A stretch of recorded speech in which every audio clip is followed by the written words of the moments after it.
il faut commencer d'abord par faire attention à la terminologie, parce que je ne suis pas sûr que la terminologie qui est le plus souvent utilisée, pas simplement pour aujourd'hui, mais de manière générale pour qualifier le mouvement du 20 février, soit toujours appropriée. Et ça a des conséquences en termes d'interprétation, parce que pour moi, d'abord, le mouvement du 20 février n'est pas un mouvement social, c'est un mouvement politique. C'est un mouvement politique qui a un fort ancrage social, mais c'est un mouvement politique. Ces revendications sont d'ordre d'abord politique, elles ne sont pas d'ordre social.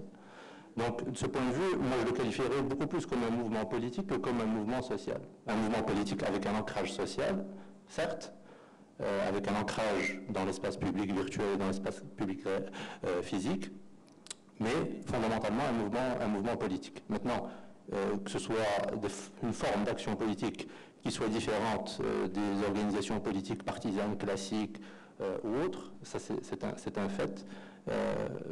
On ne peut qu'être d'accord là-dessus. Maintenant, sur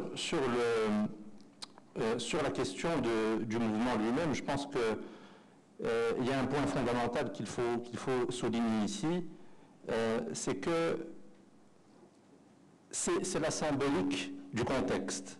La symbolique du contexte, c'est-à-dire le fait que le mouvement du 9 février est intervenu dans un contexte où il y a eu la chute de 2 dictateurs. Donc, la symbolique est très forte. Et donc, ce qui est en cause, en réalité, c'est la mise en question du pouvoir despotique. C'est ça le cœur de la contestation. Et c'est ça ce qui réunit l'ensemble des composants du mouvement du 9 février. C'est la fin du despotisme. Alors, pour certains, c'est la République au Maroc, pour d'autres, c'est la monarchie parlementaire. Donc, mais le mouvement du 20 février s'est réuni autour d'une revendication minimale qui est celle de la monarchie parlementaire pour éviter toute utilisation ambiguë, c'est-à-dire dans laquelle le roi règne et ne gouverne pas. Donc, de ce point de vue, c'est un mouvement donc, qui n'est pas simplement politique, c'est un mouvement qui opère et qui ouvre les potentialités d'une refondation du politique en réalité. En remettant au cœur du débat la véritable question politique au Maroc qui se pose, si on a une, c'est celle du pouvoir monarchique. Donc, on est là, à travers le mouvement du 20 février, dans une potentialité de réhabilitation et de refondation du politique à travers cette question-là, cette question fondamentale qui avait été occultée et délaissée ces dernières années. Et de ce point de vue, le mouvement du 9 février a très bien compris que, dans sa revendication minimale de monarchie parlementaire, enfin de fin du despotisme en tout cas, que la monarchie est à la fois le problème et en même temps une partie de la solution. Et tout l'enjeu, et ça tout à l'heure, Kamel Msbahi a fait allusion à cela, c'est que qu'est-ce que c'est que le mouvement du 20 février? C'est à un moment donné, dans un système politique où le principal acteur détient le plus de pouvoir, et y compris dans le projet de nouvelle constitution, mais dans lequel il n'y a pas de contre-pouvoir, dans lequel il n'y a pas de contrôle de cet acteur qui détient le plus de pouvoir, à savoir le roi, et bien dans ce type de système politique, à un moment donné, il y a l'émergence d'une contestation, d'une sorte de contre-pouvoir citoyen, de contre-pouvoir dans l'espace public, de contre-pouvoir dans la rue, qui répond directement à ce pouvoir absolu. Donc, et d'ailleurs, le plus intéressant, c'est le moment c'est le 20 février, mais c'est aussi et surtout le 20 mars, c'est-à-dire après le discours du roi, de dire non, c'est pas parce que le roi a parlé qu'on ne va pas sortir de non. Donc, et ça, c'est un élément fondamental. C'est-à-dire que dans une situation où les partis politiques classiques, ceux qui participent aux institutions et au Parlement, refusent de parler de cette question-là, ou l'occulte, eh bien, à partir d'un moment, il y a l'émergence de cette conscience publique citoyenne qui pose des vraies questions. Là, juste entre parenthèses sur cette question du mouvement virtuel, je pense qu'il y a deux éléments fondamentaux qui ont fait que l'espace public virtuel, à un moment donné, offrait des avantages par rapport à la mobilisation classique physique. Ça a été souligné dans votre papier, c'est celle qui consiste à dire que celle de la liberté, dont on ne dispose pas dans l'espace public physique, et celle de la capacité d'agrégation, qui réduit énormément les coûts de coordination. Et donc ça, c'est un élément, en réalité cet espace public virtuel est aussi une composante de l'espace public réel, parce qu'il permet d'avoir ces deux composantes-là. Donc, sur ces aspects-là,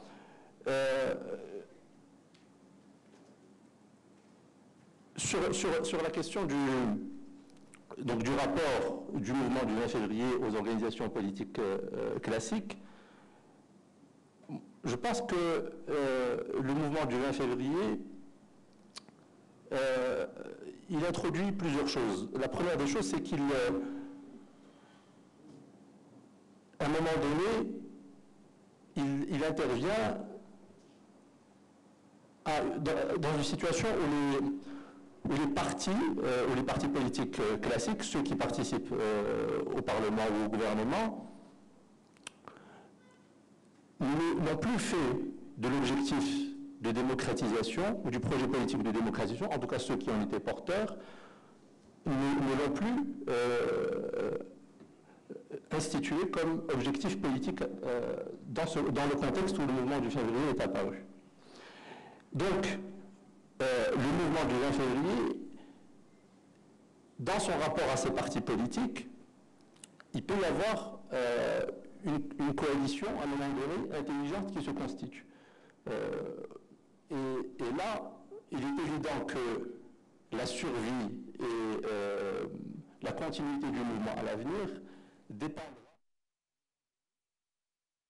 du point de rencontre qu'il y aura entre le mouvement du 20 février, entre la contestation dans l'espace public et les organisations politiques classiques. Celles qui, en tout cas, se reconnaissent dans le mouvement du 20 février, celles qui ont une histoire et une mémoire qui se rapprochent le plus des revendications du mouvement du 20 février, principalement la gauche et le mouvement islamique. Donc, tout l'enjeu, c'est d'avoir à un moment donné ce point de rencontre. Alors, c'est un point de rencontre qui peut se faire de plusieurs manières.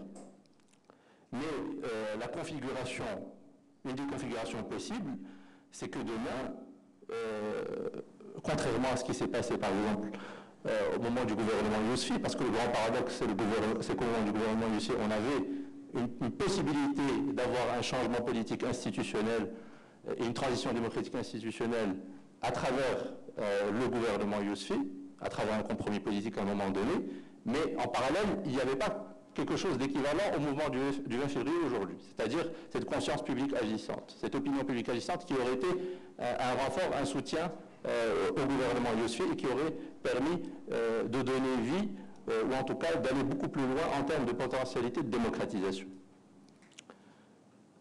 Et donc, si demain on a une pratique institutionnelle, mais qui est portée par des partis politiques qui gardent à l'esprit et qui gardent dans leur projet politique cet objectif de démocratisation, eh bien, à un moment donné, on peut avoir un point de rencontre entre une pratique institutionnelle avancée et cette opinion publique agissante.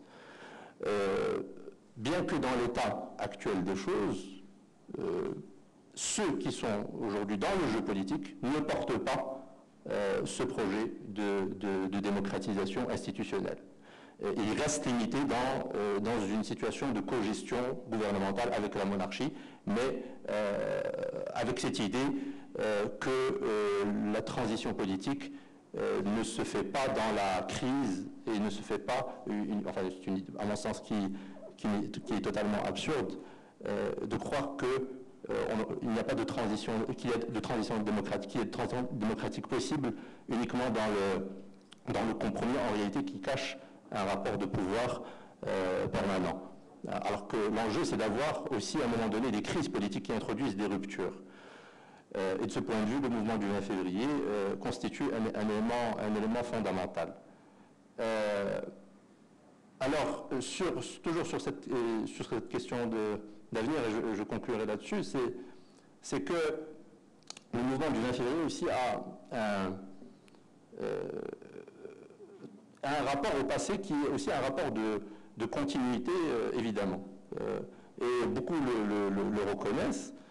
Mais il y a eu depuis, c'est-à-dire que si on considère que c'est peut-être un des éléments politiques les plus importants depuis le gouvernement Yousfi, c'est-à-dire dans le sens d'une réhabilitation de l'espoir et du politique et de la capacité transformatrice du politique et pas simplement un rapport gestionnaire et clientéliste au politique, c'est que précisément le rôle du prochain gouvernement sera crucial. Parce que l'on sait, et ça a été dit justement, que la situation des finances publiques est extrêmement difficile pour le Maroc, qu'il doit être dans la capacité à la fois de répondre à la contestation économique et sociale conjoncturelle du moment, et en même temps de conduire des transformations structurelles qui seront les réponses appropriées sur le long terme. Et le problème qui se pose, c'est que si on est dans une situation de continuité par rapport à la situation actuelle, donc un gouvernement fantoche plus ou moins, même si on a un texte qui est un peu plus avancé que le texte précédent, il est clair qu'on va entrer dans un nouveau cycle de contestation économique, sociale et politique qui sera extrêmement dur. Et ce n'est pas le projet de texte constitutionnel qui va changer grand-chose de ce point de vue. Donc la question, c'est de savoir est-ce que la réponse politique et la réponse constitutionnelle qui a été apportée, est-ce qu'elle sera en mesure de répondre à cela? On le verra dans les semaines qui viennent. Et puis, il y a bien entendu le scénario optimiste qui consisterait à dire qu'on aurait des acteurs politiques qui seraient en mesure d'avoir une interprétation avancée et qui apporteraient une réponse à un moment donné à travers de nouveaux mécanismes politiques et institutionnels, des réponses aux revendications économiques et sociales. Dans tous les cas, enfin, je pense qu'on sera plutôt dans le premier scénario, on ne sera pas dans le scénario optimiste. On ne sera pas dans le scénario optimiste. Et puis, il y a le fait que le mouvement du 20 février peut aussi agréger davantage de personnes à l'avenir. Tous ceux qui seront déçus par les promesses qui sont tenues aujourd'hui, les attentes qui sont aujourd'hui formulées, mais qui ne trouveront pas leur réponse dans les mois à venir. Donc l'enjeu à partir de là est de, aussi bien, je dirais, par rapport au mouvement du 20 février que par rapport aux organisations politiques classiques, c'est de pouvoir construire des coalitions à un moment donné qui permettront d'avoir ces leviers politiques et institutionnels tout en ayant conscience que la contestation dans l'espace public est fondamentale parce que c'est elle, mais accompagnée du levier politique institutionnel qui permettra d'avoir ces transformations-là. Voilà, merci.